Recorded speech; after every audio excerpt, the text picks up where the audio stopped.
সবাই লিভিং রুমে বসেছিল। আদ্রিতার চোখে তখনও ঘুম। সে মীরার কাঁধে মাথা রেখে ফোন টিপছে। মূলত সে আদ্রিসের ফোনে গেম খেলছে। এমন সময় হুড়মুড় করে ভেতরে প্রবেশ করলো লারা। পরনে আধুনিক পোশাক।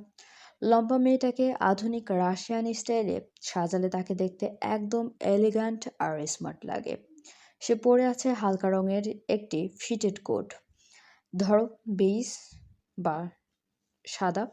ভেতরে সফট টার্ক লকের টপ, নিচে স্লিম ফিট প্যান্ট বা হাঁটু ছোঁয়া স্কার্ট, যা তার লম্বা গড়নটাকে আরো সুন্দরভাবে ফুটিয়ে তোলে।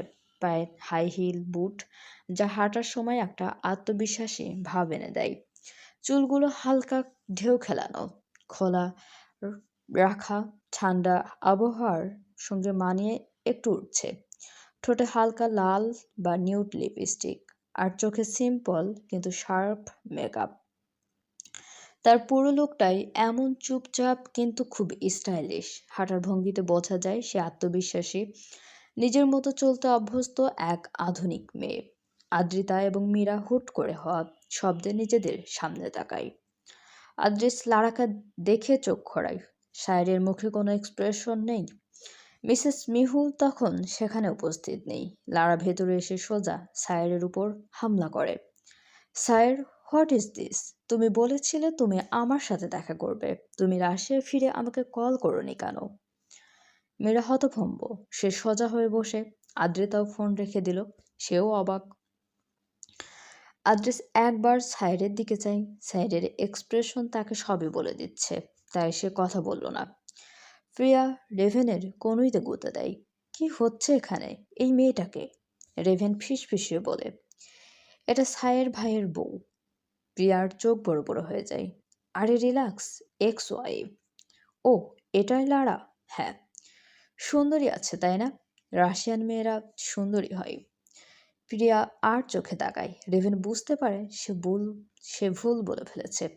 মানে তোমার থেকে না, রিল্যাক্স। লারা সায়েরকে চুপ থেকে বিরক্ত হয়ে বলে, সায়ের, আমি তোমাকে কিছু বলছি। তোমার অফিসে গিয়ে জানলাম তুমি বাংলাদেশে গেছো। এরপর নিউজে রিউমার্স, তুমি কি বিয়ে করেছো? স্যার উঠে দাঁড়ায় বসা থেকে। হ্যাঁ, করছি। হোয়াট? হ্যাঁ, বিয়ে করছি।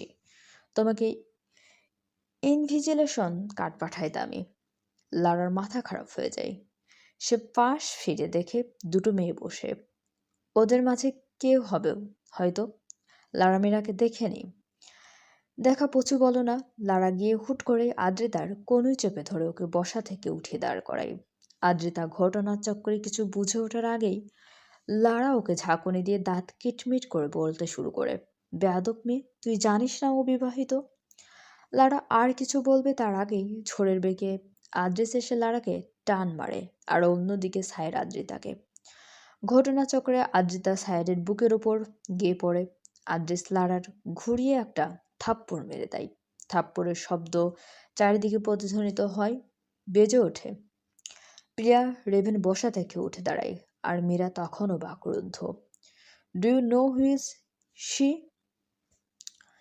মাই fucking wife, Mrs Adris Khan. How dare you to touch her, you bitch! Lara রাগান্বিত দৃষ্টিতে আদ্রিসের দিকে তাকিয়ে রয়।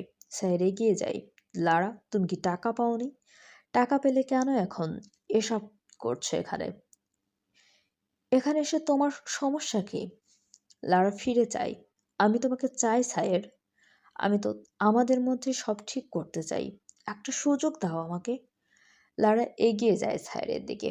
লারা সায়েরের বুকের হাত রেখে কাঁদতে কাঁদতে বলে, trust me sir, I will be a good wife.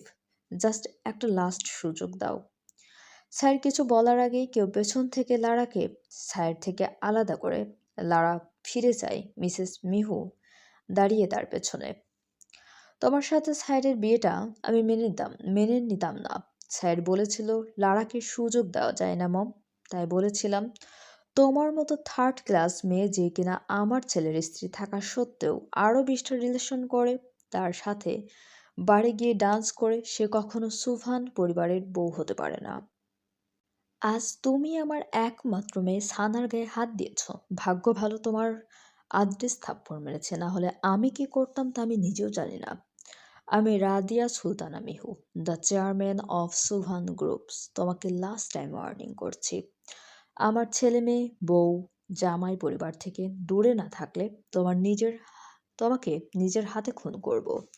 তুমি ভালো করেই জানো আমি মিহু, তোমায় খুন করলে তোমার লাশটা পর্যন্ত পাওয়া যাবে না। মিসেস মিহুর ভয়ানক কথাগুলো শুনে মীরা, প্রিয়া ও আদ্রিতা অবাক। লারা মিসেস মিহুর কথা শুনে সেখানে আর দাঁড়ায় না, তবে লারা এত সহজে সব কিছু ছেড়ে দেবে না এটা সায়ের জানে। লারা চলে গেলে সবকিছু নীরব হয়ে গেল। কিছুক্ষণ যাবৎ কেউ কোনো কথা বলেনি। হুট করেই মিসেস মিহু বললেন, সায়ের, আমাদের সিনেমা হল সেট আপ হয়ে গিয়েছে। তুই যা, সবাইকে নিয়ে কিছু মুভি দেখে গিয়ে। ওকে মম। স্যার সবাইকে নিয়ে ওদের মেনশনের যে private cinema hall set up আছে ওদিকে যাই।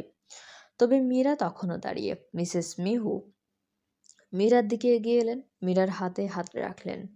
রিল্যাক্স মীরা, আর কিছু না থাকুক আমি আছি। স্যারকে কিভাবে টাইট করবে সেটা তুমিই ভালো জানো। কেন ও রিয়াক্ট করলো না? বাট একটা কথা মাথায় রেখো, তুমি যতদিন পর্যন্ত আমার ছেলের সাথে লয়াল থাকবে, তোমার পাশে ছায়ার মতো আমি দাঁড়িয়ে থাকবো। আর তোমার ভুল সিদ্ধান্ত তোমাকে লারার স্থানেও দাঁড় করাতে পারে। So be careful darling. মীরার চুল ঠিক করতে করতে কথাগুলো বলা শেষ করলো মিসেস মিহু। এরপর মিসেস মিহু স্থান ত্যাগ করলেন। মীরা বুঝল মিসেস মিহুর কথাগুলো। এটাও বুঝল তার হবু শাশুড়ি সাধারণ কোনো মহিলা নয়, খুবই ভয়ানক। কিভাবে বলল, আমি তোমাকে মারলে তোমার লাশটাও খুঁজে পাবে না কেউ। মীরার মাথা ঝাড়া দিল। না না, আর ভাববো না, ভাবতে কি পারছি না কিছু। মীরা এগিয়ে যায় ওদের পিছু পিছু। কেউ কতটা শৌখিন হলে নিজেদের বাড়িতে private cinema hall set up থাকে। মীরা দেখছে তত অবাক হচ্ছে। নেটফ্লিক্স চালায় আদ্রিস, ওরা কিছু মুভি দেখে। এরপর ডিনার সেরে যে যার রুমে চলে যায়। রুমে এসে মীরা ফ্রেশ হয়ে নেয়।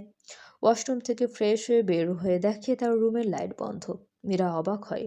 সেভাবে হয়তো বিদ্যুৎ নেই, কিন্তু রাশিয়াতে লোডশেডিং, বিষয়টা হজম হচ্ছে না তার।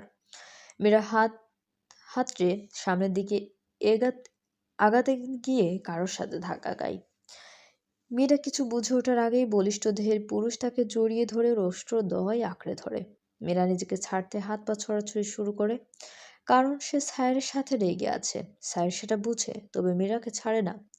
মীরাকে কোনোভাবে বিছানায় ফেলে বিছানায় পড়তে মীরা চারিদিক দিয়ে সায়ের কাছে বন্দী হয়ে যায়। সায়ের মীরার কোমর জড়িয়ে ধরে মীরার অষ্টদয় শুষে নিতে শুরু করে। মীরা নিজেকে না ছাড়াতে পেরে শেষমেশ সঁপে দেয় সায়েরের কাছে। কিছুক্ষণ পর মীরা ব্রিথ আউট হয়ে গেলে সায়ের ছেড়ে দেয় মীরাকে।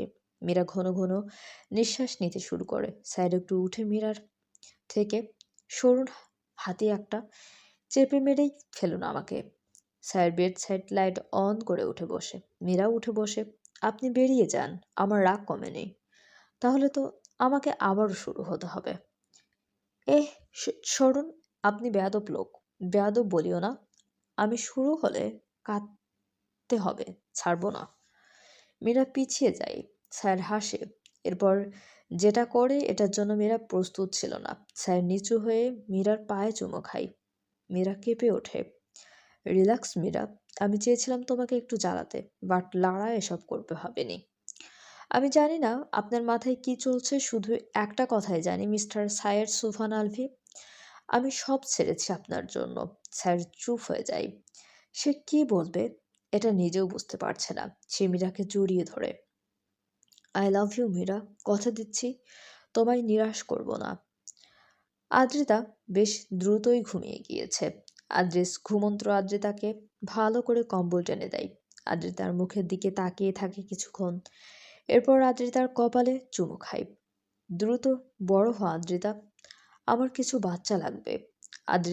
আদ্রিস কথাটা বলে বাঁকা হাসে। অনেকগুলো বাচ্চা লাগবে জান, চলবে। গল্পটি আপনাদের কেমন লাগছে অবশ্যই কমেন্ট করে জানাতে ভুলবেন না, এবং আমাদের চ্যানেলটি প্লিজ সাবস্ক্রাইব করুন। গল্পটি ভালো লাগলে অবশ্যই লাইক, কমেন্ট এবং শেয়ার করতে ভুলবেন না। আমাদের চ্যানেলের সঙ্গে থাকার জন্য সবাইকে অনেক ধন্যবাদ।